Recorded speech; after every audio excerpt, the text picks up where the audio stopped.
ನಾನು ಹೊಂಬಣ್ಣ ಜಗದೀಶು 93ಯಲ್ಲಿ ಸೌಂದರ್ಯ ಕನ್ಸ್ಟ್ರಕ್ಷನ್ ಅಂತ ಒಂದು ಕಂಪ್ನಿ ಶುರು ಮಾಡಿದ್ವಿ. ತುಂಬ ಚೆನ್ನಾಗಿ ನಡೀತಾ ಇತ್ತು. ಒಂದು 20 ಪ್ರಾಜೆಕ್ಟ್ ಮಾಡಿದ್ದೀವಿ. ಜಗದೀಶು ನಾನು 1987ಇಂದ ಫ್ರೆಂಡ್ಸು. ನಾವೆಲ್ಲ ಒಂದೇ ತಟ್ಟೆಲಿ ಊಟ ಮಾಡ್ತಾಯಿದ್ವಿ. ಇವತ್ತು ನಮ್ಮ ಆಫೀಸಲ್ಲಿ ಒಂದೇ table 3 chair.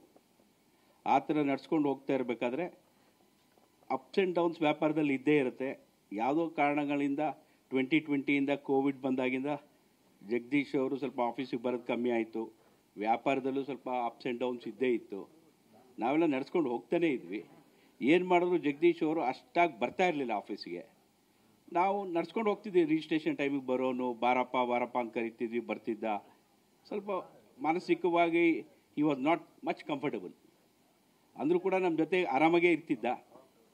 One point of ಟೈಮಲ್ಲಿ ಅದು ಏನಾಯಿತು, he had lot of other complications, ಅದು ನಮಗೆ ಗೊತ್ತಿಲ್ಲ. ಅವನು ಅನ್ಫಾರ್ಚುನೇಟ್. ನಮಗೆ ಹೆಂಗಿದ್ವಿ ನಾವು ಅಂದರೆ ಅಣ್ಣ ತಮ್ಮಂದಿರ್ಕಿಂತ ಹೆಚ್ಚಾಗಿದ್ವಿ. ಅವನು ಮದುವೆ ಮಾಡ್ಕೋಬೇಕಾದ್ರೂ ನಾವು ಜೊತೆಗೆ ಹೋಗಿ ಹೆಣ್ಣು ನೋಡಿದ್ದು. ಆವಾಗಿಂದ ನಾವು ಜೊತೆಗಿದ್ದೀವಿ. ಅವನು ಏನೇನು ಆಸ್ತಿ ಸಂಪಾದನೆ ಮಾಡಿದಾನೆ ನಾವು 3 ಜನ ಕಷ್ಟಪಟ್ಟು ದುಡ್ದೇ ಮಾಡಿರೋದು. ಯಾರಿಂದನೂ ಆಗಲಿಲ್ಲ. ನಾವು 3 ಜನ ನಿಂತ್ಕೊಂಡೇ ಮಾಡಿರೋದು. Soundarya construction, canopy homes, Rudra investments, 3 ಕಂಪ್ನಿನೂ ನಮ್ಮದೇ. 3 ಜನಕ್ಕೂ ಈಕ್ವಲ್ ಶೇರ್ ಇದೆ. ಅನ್ಫಾರ್ಚುನೇಟ್ ಅವ್ನಿಗೇನು ಪ್ರಾಬ್ಲಮ್ಸ್ ಇತ್ತೋ, ಅವ್ನ ಪರ್ಸ್ನಲ್ ಪ್ರಾಬ್ಲಮ್ಸಿಂದ it was nothing like that. It was no more. ನಮ್ಮ ಜೊತೆ ಇಲ್ಲ ಅವನು. ನಮ್ಗೆ ದುಃಖ ಆಗುತ್ತೆ. ಅವನು ತೀರ್ಕೊಂಡಾಗ ಪೋಸ್ಟ್ ಮಾರ್ಟಮ್ನಲ್ಲೂ ನಾವಿಬ್ಬರು ನಿಂತಿದ್ವಿ. ಮಣ್ಣು ಮಾಡಬೇಕಾದ್ರೂ ಜೊತೆಗಿದ್ವಿ. ಮನೇಲಿ ಬಾಡಿ ತಂದಾಗಲೂ ನೀವೆಲ್ಲ ಯಾರನ್ನ ನೋಡಿರ್ಬೋದು, ನನ್ನ ಜೊತೆಗೇ ಇದ್ವಿ. ಆಮೇಲೆ ಒಂದು ಸೌಂದರ್ಯ ಕನ್ಸ್ಟ್ರಕ್ಷನಲ್ಲಿ ಸ್ವಲ್ಪ ಅಪ್ಸ್ ಆ್ಯಂಡ್ ಡೌನ್ಸ್ ಇದ್ದೇ ಇರುತ್ತೆ ರೀ ವ್ಯಾಪಾರದಲ್ಲಿ. ಆ ವ್ಯಾಪಾರದಲ್ಲಿ ಸ್ವಲ್ಪ ಕಮ್ಮಿ ಆದಾಗ ರೇಖಾ ಅವ್ರು ಏನು ಮಾಡಿದ್ರು, that is called Jagadish wife. ಜಗದೀಶಲ್ಲಿರೋ ಹೆಸರಲ್ಲಿರೋ ಪ್ರಾಪರ್ಟಿ ಎಲ್ಲ 2020 ಎಲ್ಲ ಆ ಎಮ್ಮನ ಹೆಸರಿಗೆ ರಿಜಿಸ್ಟರ್ ಮಾಡಿಸ್ಕೊಂಡ್ರು. ಬ್ಯಾಂಕಲ್ಲಿ ಸಾಲ ಇದ್ದರೂ ಕೂಡ ರಿಜಿಸ್ಟರ್ ಮಾಡಿಸ್ಕೊಂಡ್ರು.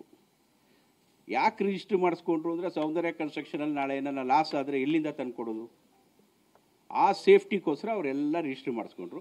ಜಗದೀಶ್ ಹೆಸರಲ್ಲಿ ಒಂದು ಪ್ರಾಪರ್ಟಿ ಇರಲಿಲ್ಲ. ಹಿ ವಾಸ್ ಟೋಟಲಿ ಶೇಕ್ ಆಗಿದ್ದ. ನಾವು ಧೈರ್ಯ ಹೇಳ್ತಾ ಇದ್ವಿ, ಏನಾಗಲ್ಲ ಬರೋ, ಇನ್ನೂ 4 ಪ್ರಾಪರ್ಟಿ ಮಾಡೋಣ ಅಂತ. ಯಾಕಂದರೆ ನಾವೆಲ್ಲ ಏನು ಇಲ್ದಿರೋ ಬಂದವರು. ಒನ್ ಪಾಯಿಂಟ್ ಆಫ್ ಟೈಮಲ್ಲಿ ಸಮ್ ಮಿಸ್ಅಂಡರ್ಸ್ಟ್ಯಾಂಡಿಂಗ್, ಅವ್ನು ಏನು ಪ್ರಾಬ್ಲಮ್ ಇತ್ತು, ಏನು ಫ್ಯಾಮಿಲಿ ಪ್ರಾಬ್ಲಮ್ ಏನು, ಅದು ನಮಗೆ ಗೊತ್ತಿಲ್ಲ. ಅವ್ನು ನಮ್ಮ ಜೊತೆ ಇಲ್ಲ. ಆಯ್ತು, ನಾವೇ ಹೋಗಿದ್ವಿ, ಪೋಸ್ಟ್ ಮಾರ್ಟಮ್ಗೂ ಹೋದ್ವಿ. ನಾವೇ ನಿಂತಿದ್ವಿ. ಅವ್ರ ಮನೆಯವ್ರು ಯಾರೂ ಇರಲಿಲ್ಲ. ನಾವಿಬ್ಬರು ಹೋಗಿ ಪೋಸ್ಟ್ ಮಾರ್ಟಮ್ ಮಾಡಿಸಿ ಮನೆಗೆ ಕರ್ಕೊಂಬಂದು ಅಲ್ಲಿ ಮಣ್ಣು ಮಾಡೋ ತನಕ ಜೊತೆಗಿದ್ವಿ. ಆಮೇಲೆ ಒಂದು ಏಪ್ರಿಲ್ ಅಲ್ಲಲ್ಲ, ಒಂದು ನಿಮಿಷ, ಡೇಟ್ ಇದೆ ಅಲ್ಲ, ಮೇ 11ನೇ ತಾರೀಕು ರೇಖಾ ಅವರು ನಮಗೆ ಒಂದು ಹೋಟ್ಲಿಗೆ ಕರೀತಾರೆ. ನೋಡಿ, ಸೌಂದರ್ಯ ಕನ್ಸ್ಟ್ರಕ್ಷನಲ್ಲಿ ಇಷ್ಟೆಲ್ಲ ಆಗ್ತಾ ಇದೆಯಲ್ಲ, ನೀವೆಲ್ಲರೂ ಏನೇನು ಹೇಳ್ತೀರೋ ನಾನು ಬರ್ಕೊಟ್ಬಿಡ್ತೀನಿ, ಇಬ್ಬರಿಗೂ 10 ಕೋಟಿ ಕೊಡು ಅಂತ ಕೇಳಿದ್ರು. ನಾವು ಯಾವ ಕಾರಣಕ್ಕೂ ಎಲ್ಲಿಂದ ಕೊಡೋಣ 10 ಕೋಟಿ? ಬಟ್ ಎಲ್ಲರದು ಲಾಸಲ್ಲಿದೆ. ನಮ್ಮ ಆಸ್ತಿಗಳು ಹರಾಜಲ್ಲಿದೆ. ವ್ಯಾಪಾರ ಮಾಡಿದ್ರೇ ತಾನೇ ಕವರ್ ಮಾಡೋಕ್ಕಾಗೋದು. ನಾವು ಕೊಡೋಕ್ಕಾಗಲ್ಲ ಅಂತ ಹೇಳಿದ್ವಿ. ಅವರು ಆಮೇಲೆ ಅದು ಒಂದು ಮೇ 18th 22nd ಏನೋ ಒಂದು ಡೆತ್ ನೋಟ್ ಸಿಕ್ತು ಅಂತ ಹೇಳಿ FIR ಮಾಡಿದ್ರು ನಮ್ಮ ಮೇಲೆ. ಅದು ಯಾತಕ್ಕೆ FIR ಮಾಡಿದ್ರು ಏನು ಅನ್ನೋದು ನಮಗೂ ಗೊತ್ತಿಲ್ಲ. ಪೊಲೀಸವರು ನಮಗೆ ಇನ್ವೆಸ್ಟಿಗೇಷನ್ ಮಾಡಿದ್ರು. ಕಾನೂನು ಪ್ರಕಾರ ಏನೇನಿದೆ ಎಲ್ಲ ನಡೀತು. ಇವತ್ತು ಹೈಕೋರ್ಟಲ್ಲಿ ನಮಗೆ ಸ್ಕ್ವ್ಯಾಶ್ ಮಾಡಿದ್ದಾರೆ. ನಾವು ನಿಮಗೆ ಹೇಳ್ತಾ ಇರೋದು ಒಂದೇ ಒಂದು, ಅವರು 22ನೇ ತಾರೀಕು ರಾತ್ರಿ 10 ಗಂಟೆಗೆ ಹೋಗಿ FIR ಮಾಡಿದ್ದಾರೆ. 24ನೇ ತಾರೀಕು ಪ್ರೆಸ್ ಮುಂದೆ ಬರೆದ್ಬಿಟ್ಟು ಕರೆದು ನನ್ನ ಏಕವಚನದಲ್ಲಿ ಮಾತಾಡಿಸಿ ಅವನಿಂದನೇ ಕಾರಣ, ಅವನೇ ಸಾಯಿಸ್ತಾ, ಅವನಿಂದನೇ ಅಂತ ಹೇಳಿದ್ದಾರೆ. ನಿಮಗೆ ಯಾವುದೋ ಒಂದು ದಾಖಲೆ ಕೊಟ್ಟಿಲ್ಲ.